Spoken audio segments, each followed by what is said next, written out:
सभी भक्तों को जय श्री श्याम। आज मैं आपको अपनी ही आत्मा का अपने द्वारा उद्धार कैसे करें ये बताने जा रही हूँ। स्वयं अपने द्वारा ही अपनी आत्मा का संसार समुद्र से उद्धार करें। अपनी आत्मा को अधोगति की ओर न हम नहीं लेके जाएंगे तो कौन लेके जाएगा। जीव का उद्धार वह स्वयं करेगा। तो वह कौन है? मनुष्य का अपने सिवा और कोई हितकारी यानी हितैषी नहीं है। यदि वह स्वयं अपना परिश्रम खुद करे और पुत्र पे अधीन रहे तो ये गलत बात है। ईश्वर के लिए जो जीता है उसे अवश्य मुक्ति मिलती है। श्रुति भगवती कहती है, जब तक ईश्वर का अप्रोक्ष अनुभव न हो, ज्ञान न हो, तब तक मुक्ति नहीं मिलती। मृत्यु के पहले जो भगवान का अनुभव करते हैं उन्हें ही मुक्ति मिलती है। परमात्मा के अप्रोक्ष साक्षात्कार के बिना मुक्ति नहीं मिलती। उसे जानकर ही मनुष्य मृत्यु का उल्लंघन कर देता है। सबको पता है कि मृत्यु सत्य है और अपना रास्ता साफ करना चाहिए, फिर भी मनुष्य धन पुत्र आदि में लगे रहते हैं। परम पद की प्राप्ति के लिए इसके सिवाय अन्य कोई मार्ग है ही नहीं। श्री भगवान को जो जाने बिना दूसरा कोई उपाय नहीं है, अन्यथा केवल श्राद्ध करने से मुक्ति नहीं मिलती। अपने पिंड का दान करोगे अर्थात अपने शरीर को ही परमात्मा को अर्पण करो तो तुम्हारा कल्याण होगा। पिंड क्या है? ये जो हमारा हाड़ मांस का बना हुआ शरीर है इसको पिंड कहते हैं। अपना पिंडदान तुम स्वयं अपने हाथों से ही करो, वही उत्तम है। जो पिंड में है वही ब्रह्मांड में है। निश्चय करो कि इस संसार रूपी यानी शरीर रूपी पिंड को श्री परमात्मा को अर्पण करना है। तुम अपना पिंडदान स्वयं ही क्यों नहीं करते? घर में जो कुछ रखा है सब नारायण नारायण में लगा दो। और आत्मदेव को महात्मा की यह बात नहीं जची। उसने कहा कि पुत्र सुख से आप सन्यासी लोग क्या जाने, अतः आप ऐसा कहते हैं। माता पिता की गोद को बालक चाहे जैसा भी गंदे करे फिर भी वे प्रसन्न होते हैं। असुख में भी सुख का अनुभव करते हैं। अनुभव करना ही संसारियों का नियम है।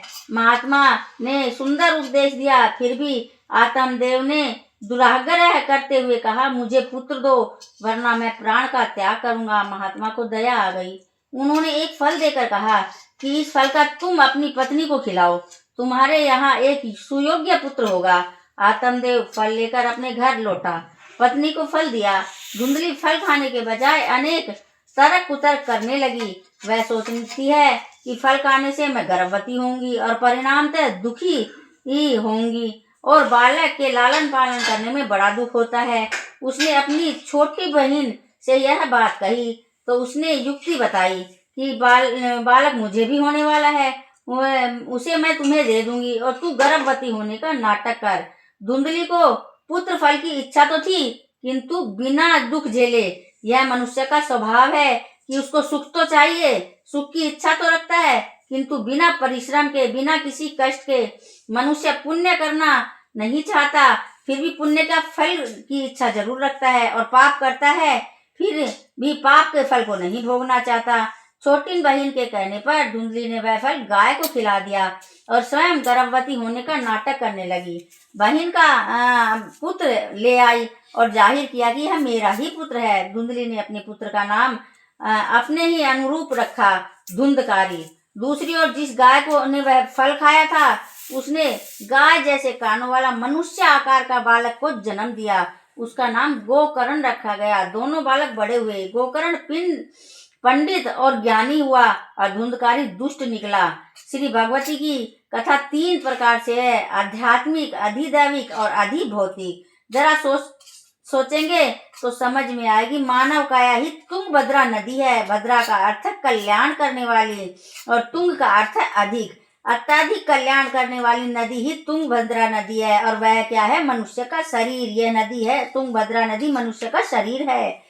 मानव अपनी काया के द्वारा ही आत्मदेव हो सकता है। अपनी आत्मा को स्वयं देव बनाए वही आत्मदेव है। आत्मदेव ही जीवात्मा है। हम सब आत्मदेव है। नर ही नारायण बनता है। मानव देव में रहा हुआ जीव देव बन सकता है, खुद भी बन सकता है, दूसरों को भी देव बना सकता है। पशु अपने शरीर से अपना कल्याण नहीं कर सकते। मनुष्य बुद्धि वाला प्राणी होने के कारण अपने शरीर से अपना तथा दूसरों का कल्याण कर सकता है। गुस्सा करने वाली और कुतर्क करने वाली धुंधली बुद्धि है। प्रत्येक घर में यह धुंधली होती है। धुंधली कथा में उधम मचाती है। द्विधा बुद्धि, द्विधा वृत्ति, यह है धुंधली। ऐसी द्विधा बुद्धि जब तक होती है तब तक आत्म शक्ति जागृत नहीं होती। बुद्धि दूसरों की बातों में नाहक टांग अड़ाती है। यह बहुत बड़ा पाप है। मैं कौन हूँ, मेरे स्वामी कौन है, इसका विचार बुद्धि करती ही नहीं। बुद्धि के साथ साथ आत्मा का विवाह संबंध हुआ है, किंतु जब तक उसे कोई महात्मा न मिले, सत्संग न हो, तब तक विवेक नहीं आता। और विवेक पुत्र का जन्म होता ही नहीं। विवेक ही आत्मा का पुत्र है। जय श्री श्याम। काल हर, दुख हर, दारिद्र हर, कष्ट हर, रोग हर, हर हर महादेव।